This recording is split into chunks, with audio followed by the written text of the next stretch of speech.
Hey guys, Louie here, and welcome to the weekend. Okay, looks like we had another pretty non-eventful weekend in the precious metals market. A little up action, a little down action, and here we are, still back around 22 bucks on silver. GSR still way higher than it ought to be. So we're kind of in a holding pattern. In the meantime, I want to show you the latest thing the U.S. Mint has done, which borders on stupidity in my opinion. This is the new uncirculated Eagle, the West Point Mint uncirculated American Eagle, and got mine pretty fast. And I just won here, but look at the new tape that they're putting on these boxes. I mean, why don't they just advertise something valuable in here, please steal? I mean, it's hard enough to, feel comfortable having precious metals delivered to your home or your P.O. box. But, hopefully when people do that, they don't highlight that the contents are valuable. When I ship things on eBay, I usually try to put a very obscure title on my shipping label. But this is, I don't know what they are up to. This literally says, if seal is broken or package damaged, check contents before signing receipt. All right, first of all, it wasn't mailed signature required. And even when you do ask for signature required on packages and you pay the $3, the post office doesn't get it. They throw it in your mailbox anyway and sign it COVID or something like that. So I don't know what they're thinking. Furthermore, this is a $70 piece here. What are they doing? What is this new packaging that they're doing? It just doesn't make any sense to me. It's almost like bureaucrats without brains are running things over there. And I think that may be not far from the truth. Would you like to see it? Maybe you have not seen one of these uncirculated Eagles yet. So let's go ahead and pull it out. They didn't sell out. I don't know if they have sold out so far. Maybe they have at this point. But those of you that are involved in the metals market know that things are just dead right now. Nobody is buying anything. Nobody's really excited about silver or gold. Didn't want to show you my address. So we're just kind of in a holding pattern where people are wondering why aren't my collections going up in value? Why isn't my silver and gold going up in value? That's because the economy is headed into recession. That is because the stock market is in just terrible jeopardy right now. That's because people have lost fortunes in the market, in Bitcoin, and soon, they're going to be talking about their real estate and whatever else they own, their collections losing value. So I think everyone is sniffing that out, and we're just going to be in a stagnant period here for a little while. I see premiums coming down, okay, like I predicted, and not on Eagles. You can find Eagles for $32 now. There will be a day in the future where you'll find Eagles probably for $25. I mean, and it's going to take some catastrophic drops, but I think we're headed for that liquidity crunch I keep predicting, and when it gets here, you'll know it. All right, so here is the outer box of the uncirculated or burnished Eagle, and there we go. We get a little COA. I don't know, about 300,000 or so of these made. Of course, when they advertise the mintage of the Eagles, they don't include the trays that they give to the dealers for grading. And I'm not sure what genius came up with that model of saying the mintage is 300,000 plus something else. And, really, we're not going to tell you exactly what the plus is, and we're not going to have integrity. We're just going to sell you stuff and hope you buy it. Well, I did. I bought this. Not too expensive, and I'm a fan of the Burnished Eagles. There it is. Just one here. Let's see if we can pop it out without damaging the extremely cheap packaging.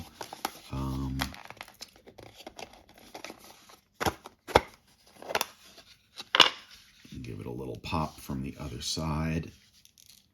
My God, this is ridiculous. Come on now.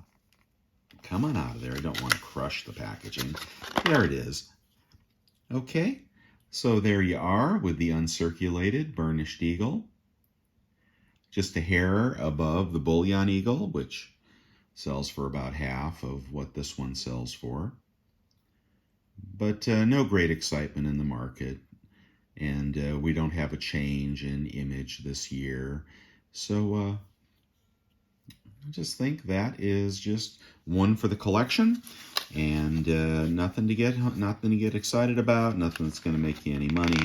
But that is it. Mostly I wanted to show you that new tape, which I think is just borders on silly. I mean, imagine if you had bought the 4-coin gold set for $6,000 and it came to you with that tape all over it. I mean, my God, what are you supposed to do if that never shows up? And perhaps it won't. There are people that look for U.S. Mint boxes and try to grab them. So I don't know. I think that just advertises that there's something valuable in the box, and now anybody will know there's something valuable in there. All right, that's it for that. I want to do a little demonstration here. This is, I've been thinking a lot about retirement lately. I'm still a couple years out. Actually, exactly 100 weeks away from retirement. And I'm planning my retirement and, working on the 401k and getting the investments all set up. You have a mix of bonds and you have a mix of stocks.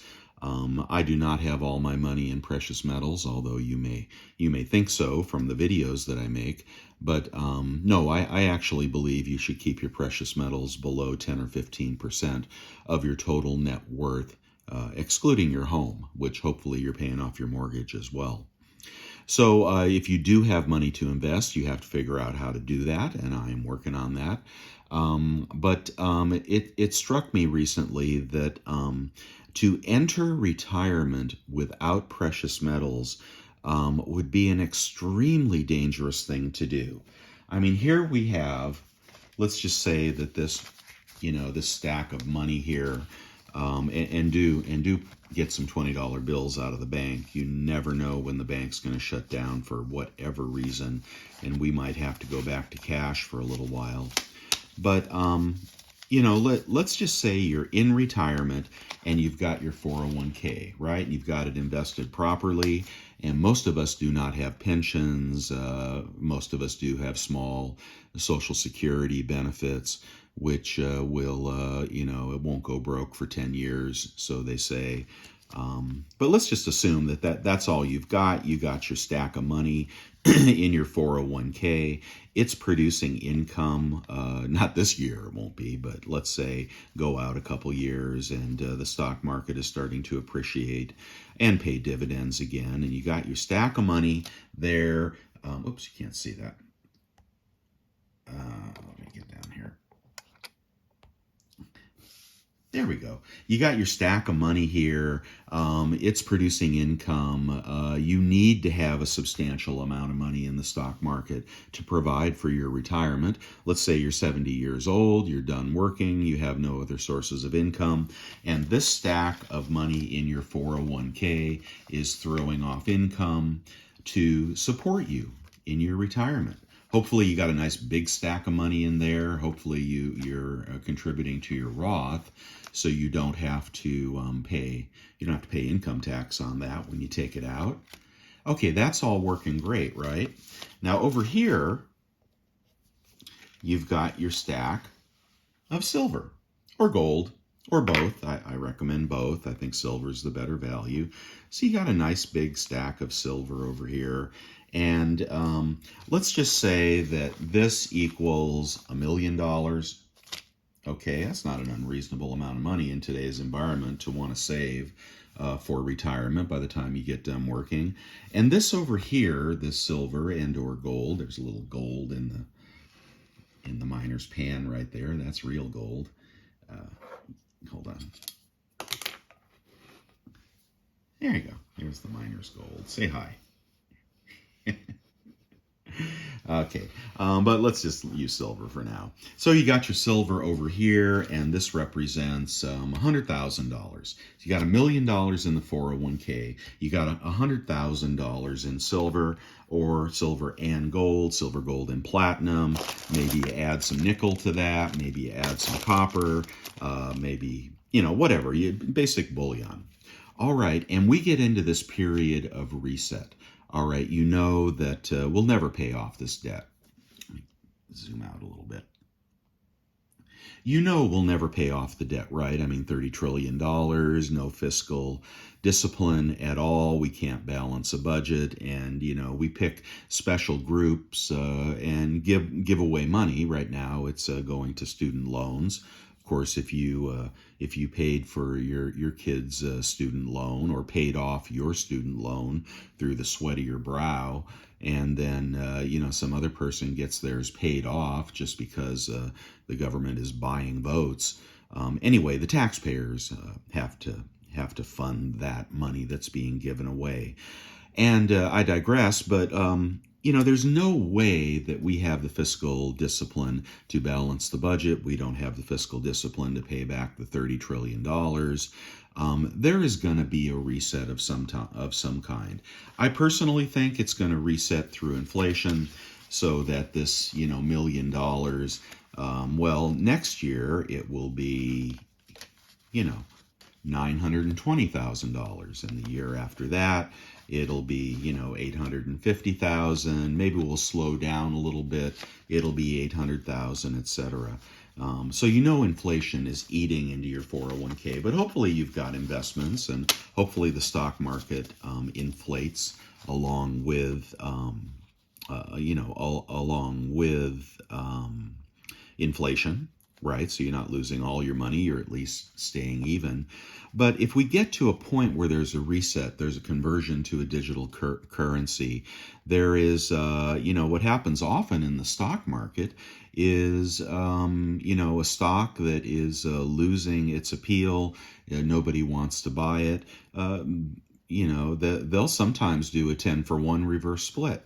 Let's say for a moment that the U.S. government decides that the way that it's going to satisfy its debts, it's going to regain some kind of solvency, is to reset the U.S. dollar so that your $1 million, let's say they do a 10-for-1 reverse split on the U.S. dollar, and your $1 million sitting in your 401k, easy to get to, by the way, and they know it's you, and they know how to grab it, and all they have to do is, an FDR kind of a thing, and just grab $900,000 of that, but they knock a zero off it. So your $1 million is now worth $100,000. Okay? Your $1 million is now worth $100,000, but the cost of everything is still the same, right? It's still the same, and you only have $100,000, and now the income you draw is negligible to pay your living expenses. But over here, you had your $100,000 of silver, right? What's going to happen when the dollar devalues, if the dollar devalues 10-for-1? Well, your silver, which was worth $100,000, is now going to be worth $1 million. What has happened here is, we have traded out fiat for tangible assets. Now, and I presume that would be true because just like a car is still going to cost what a car costs, but you have 1/10 the money. Well, tangible things are going to be worth more money. And what can you do with that $1 million of silver at that point? Get back your fiat, put it back in the stock market if that's what you choose to do, resume your retirement, and you are even Steven. Maybe it goes up more than 10 times, right? Maybe this goes down more than 90%. But in the end, this 10% that you have is so important, because in a world where you can't trust anyone, and when the currency is not backed by tangible assets, it's backed only by the full faith and full faith and credit of our government. You can't trust it. The integrity is gone. There was a day where we had people that had some integrity in our government, but we no longer have that. All we have are people that want to give things away and people that want to push their own political agenda and get elected. But the soundness of the currency is no one's concern. No one's. So this is where the 10% can bail you out if something really catastrophic happens to the dollar. But let's say it doesn't happen that way. Let's say that, every year, you lose 4% of your purchasing power. Well, over time, that silver is going to go up in value. Now, I know it's manipulated. I know they push it down. I know, all of that. But over time, as this loses value, this will increase value. I promise. This is not financial advice, but this is what happens. This is why silver was $4, a couple of decades ago. This is why this could buy you so much more a couple of decades ago. If you take the long-term approach, this is going to go up in value and this is going to go down in value. I don't know how to say it any more simply than that. And I could be wrong a dozen different ways, but I don't think I'm wrong in the general direction of what is happening with money.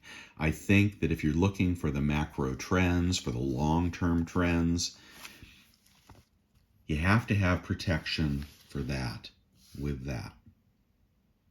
Don't be 100% in metals. Please don't do that to yourself. You need to participate in the world, and that requires fiat, and that requires to some extent being mainstream. If you've gone all in on silver or gold or crypto, then you're subject to volatility that the average mortal cannot stand. So have yourself a balance and look in the long term for this to protect against this. All right, that's all I have to say. Hope you enjoyed the video. If you would do me a favor, please press the like button and subscribe, and I'll see you next week. You guys hang in there. Bye.